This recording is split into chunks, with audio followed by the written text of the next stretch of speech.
はい、皆さんおはようございます。伊田天でございます。今回はね、基本に戻りましてね、走行動画撮影したいと思います。本日はこちら。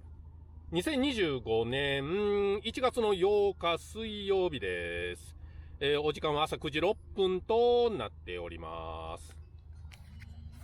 はい、今申し上げましたようにね、走行動画。今回ね、ちょっと和歌山市内までね、行く用事がありますので、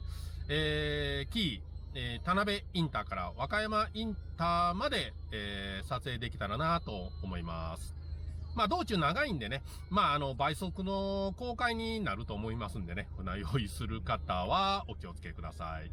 そしたらね、撮影していきたいと思います。出発します。今回もどうぞ最後までお付き合いください。